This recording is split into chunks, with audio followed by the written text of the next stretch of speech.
So, you pass away. What happens next?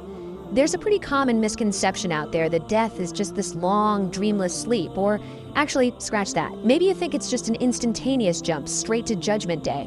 But based on the deeply fascinating source material we are examining today from Islamic tradition, that is not the case at all. The reality of the grave is vastly, vastly different from what most of us might expect.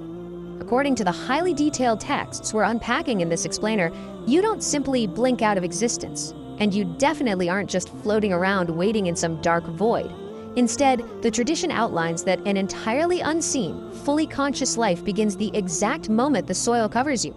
The specific term used in Islamic tradition for this phase is Barzakh. Think of it as an unseen barrier, a sort of waiting period between death and the day of resurrection. We're drawing this directly from authentic hadiths found in collections like Sahih Bukhari and Sahih Muslim.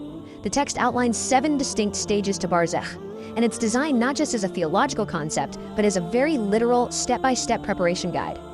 Let's dive right into Stage 1, the descent. To really wrap our heads around this unseen realm, let's follow a hypothetical protagonist. We'll call him Ahmed. Imagine Ahmed passed away just 3 days ago. As his family lowers him in, prays, and walks away, the texts say his soul is actively pulled back to his body. He literally hears their fading footsteps.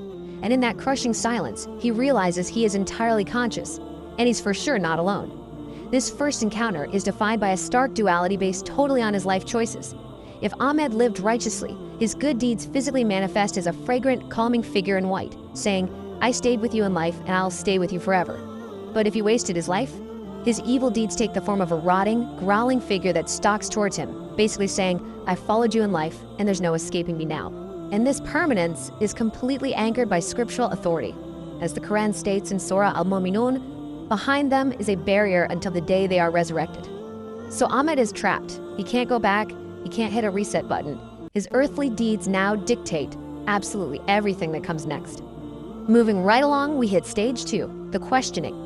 In the dark silence, Ahmed starts to hear new footsteps approaching, but these are not human. They are heavy, earth-shaking steps belonging to 2 angels, Munkar and Nakir, sent down specifically to interrogate every single soul.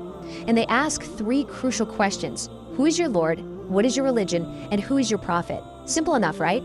Well, here's the catch. You can't just memorize these answers like you're cramming for a test. They have to flow organically from genuine, lived conviction. So, there are 2 wildly different ways this interrogation can play out. If Ahmed is a true believer who genuinely lived his faith, the answers flow instantly. No hesitation. His heart just knows the truth.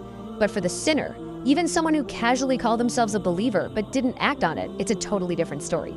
Their tongue freezes, their mind goes totally blank in sheer panic, and they stutter as darkness starts closing in.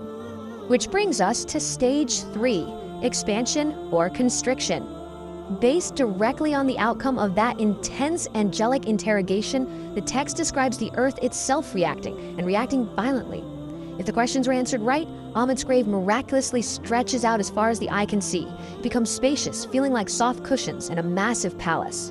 However, if he failed, the walls physically close in. They crush his chest, squeezing so tightly that his ribs interlock in unbearable pain. Now, the source material does note that even the righteous feel a very brief, gentle squeeze first, kind of like a mother's embrace to remind them of their humanity. But for the sinner, the physical punishment of the earth is unrelenting. Next up is Stage 4, light or darkness.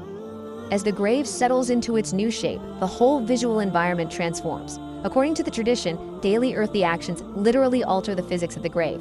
If Ahmed was big on daily prayers and charity, his space fills with this warm, golden light, almost like a sunrise. Every good deed acts as a luminescent source of comfort. But if he lied or hurt people without ever seeking forgiveness, a thick, suffocating darkness surrounds him. We're talking so pitch black, he can't even see his own hands, and the darkness presses against him like a literal physical weight. This mathematical translation of your deeds turning into physical light is backed straight from the Quran. Allah guides to His light whom He wills, and for whom Allah has not made light, there is no light. It's emphasizing that every earthly choice you make actively builds your future environment. Now let's look at Stage 5, comfort or torment. Deep within the confines of the grave, the texts describe a literal window suddenly opening up, revealing exactly what lies beyond Barzakh. It's an inescapable preview of eternity. through the window to paradise, the believer sees these magnificent gardens. They can smell roses and musk, and every single breath fills them with immense joy. Conversely, through the window to hellfire, the sinner sees raging flames. They smell burning sulfur and feel intense, blistering heat radiating right onto their face. It is a terrifying preview, and they are completely unable to look away.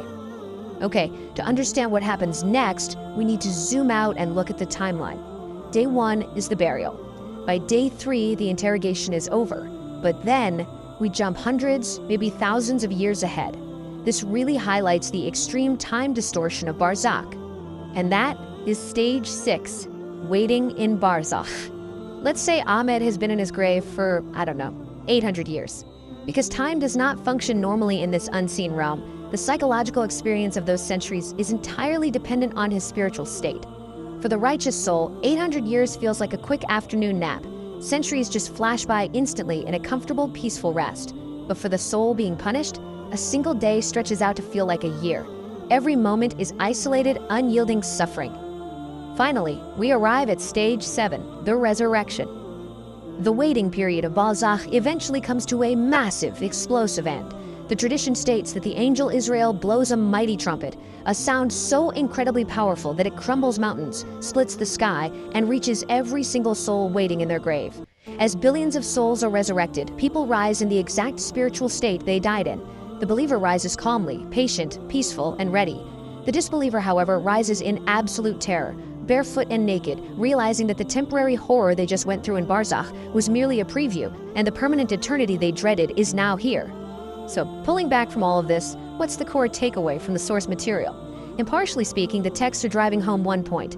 Every single choice matters. Every good deed literally builds your afterlife. The grave is not a random lottery. It's not a passive sleep. It is the active, incredibly consequential first stage of the hereafter. And the texts don't just give you a warning, they actually provide a clear roadmap. The tradition emphasizes that your absolute best preparation for navigating Barzakh safely is strict consistency with the 5 daily prayers. It specifically warns against the trap of delaying prayers or skipping that early morning Fajr prayer, pointing out that the quality of your experience in Barzakh depends heavily on the consistency of those daily prayers. We've just walked through the 7 intense stages of Barzakh exactly as they are described in these historical traditions. The source material is explicitly designed to be a wake-up call, urging preparation while you are still breathing, while you still have time. So, we'll leave you with this final provocative thought to chew on. When those heavy footsteps approach and the angels arrive to question you, what will your answers be?